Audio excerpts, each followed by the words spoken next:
Hi, today I want to show you how I install Windows 10 virtual machines on Ubuntu based on KVM and QEMU. I hope it's pronounced correctly, but I'm not sure. I created a little step-by-step guide on my blog, dennisnotes.com, so just check it out if you miss anything in this video. It's described in detail in this little blog post. The first thing you need to do is to install all the required packages. I added them to this blog post, so just copy it and paste it to your console. I already installed everything, so I'm fine here. After you installed everything, you should have this virtual machine manager on your machine, which looks like this.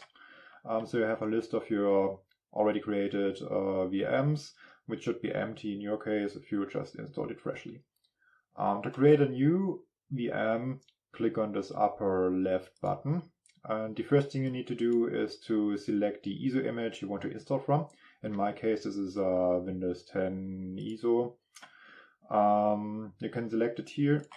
The first thing you would need to do, because you will have only this default storage pool, is to create a new storage pool by clicking on this plus.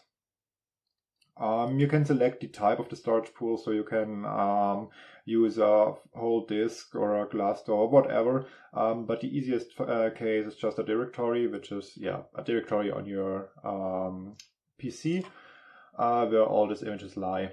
So in my case, I created this images directory. Images 2. And selected the directory in which I have my Windows 10 ISO. So for example, I have my ISOs here, but I already created it, so I won't do it again. After you created your storage pool, you should have a little entry in this list called images, or whatever you called it. And inside it, you will see all the images found in this directory. So in my case, it's this Windows 10 ISO. Just click on choose volume and it will be automatically detect which operating system is contained in this ISO image. Okay, the next thing you need to do is to select how much RAM and how many CPUs you want to use. I usually give it 8 gigs of RAM and 4 CPUs, but yeah, it depends totally on your use case. So it's just an example. The next thing we'll need to do is to create a storage. We will create a custom storage because I need to select another type for the storage. Here we'll need to create a new storage pool again because we want our VM stored in a directory somewhere on our PC. So click on plus again, give it a name again, and select the directory in which your VM storages should be saved. So in my case, it will lie in this KVM storage, and here will lie all the images of the VMs I use. Okay, if you finished it, click on KVM storage, click on plus for to create a new volume. And the important thing here is to change the format to RAW, which is just better performance-wise. Okay, we'll create a new disk here, give it about, I don't know, 80 gigs or so. Okay, fine. After you created a new storage volume, click choose volume, forward, and we are finished with this initial configuration. But we need to customize our configuration before we begin with our installation, because we need to change some bus drivers and network interface controllers. Click on customize configuration before install and finish. Okay, now the next thing we want to do is to change the bus of this main disk we just created, so the storage volume. Currently it's an IDE bus. We want to change it to .io, which is best performance-wise. Another thing we want to do is to change the cache mode to write back. This could result in a file loss in case of power outage. You can check a link in my blog post which describes all these cache modes in detail, but usually write back is fine because it's just it may be a problem if you have a power outage, which shouldn't happen that often. Okay, click on apply and we are fine here. The next thing is we want to do is to change the device model of our network interface controller, also to virt.io for best performance. And one thing I do usually is to change from a virtual network to a bridged host device, which enables me to give my VM own IP, and the VM will be discoverable in my local network, which I usually require. So that's why I choose this bridged host device usually, which is just my Ethernet adapter. Okay, one other thing which I want to check is if our Windows ISO is correctly mounted, which isn't the case on my system. I don't know why, maybe it's a little bug, but we need to reconnect it. So click on connect, browse, select the Windows 10 ISO again, and make sure that it's correctly recognized in the source path. Okay, one other thing we need to do now is to add a new CD-ROM drive, because we just changed the device model of our network interface controller, as well as the device bus, disk bus on our disk to virt.io, and we need the drivers for this virt.io devices. These drivers can be downloaded in form of an ISO. This download link is described in step 7 in my blog post, so you can download it directly from here. It's virt.io win ISO, which contains all these device drivers we need for this virt.io devices. I already did it, so I don't need to re-download it, and I will just show you how to include a new CD-ROM drive.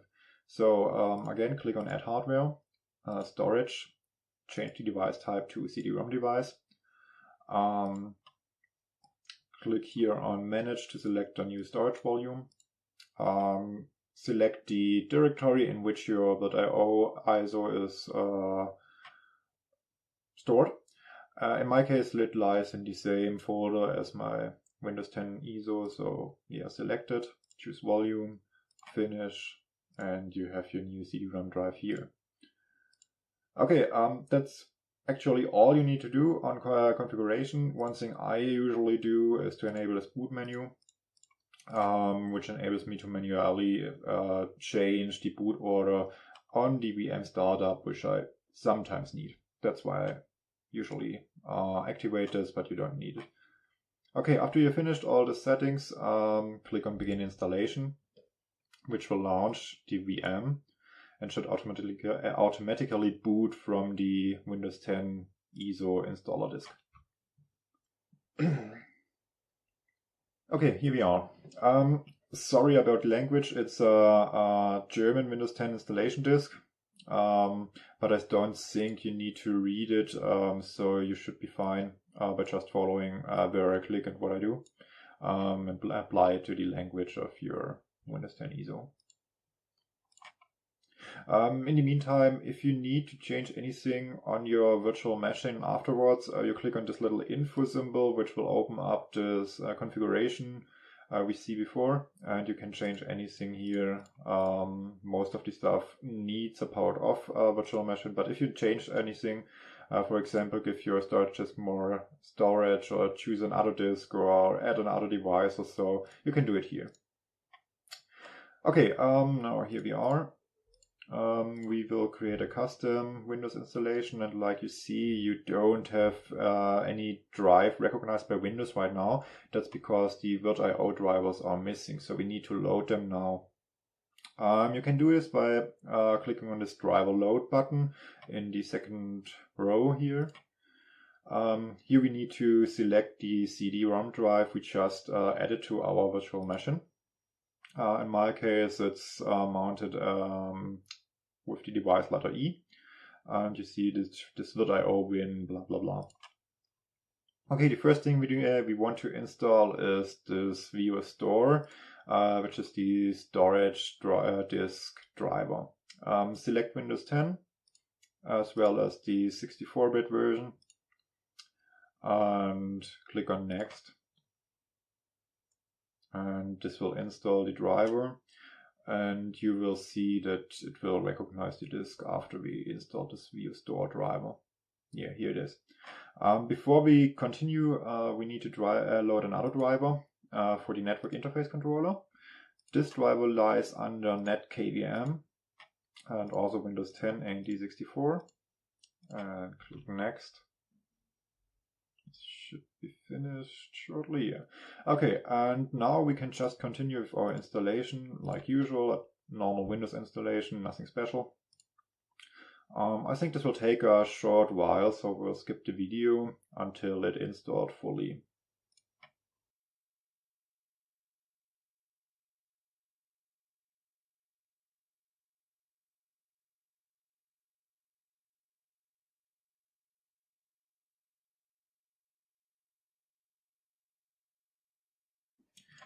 Okay, welcome back.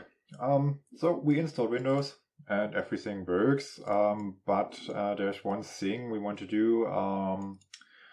Now we want to install the Spice guest tools, which contain a few additional drivers like video driver for better video performance, as well as the possibility to share your clipboard between your host and your guest, so you can copy stuff from your host or from your guest and transfer it to your host or guest.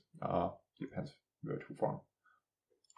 To do so, visit my blog post again. I contained a link to the guest tools in this blog post. So jump to the last step. To this install with our guest tools. My internet is a little slow. And we have a direct link here. Download the latest version. I think this should be the exe. And download it.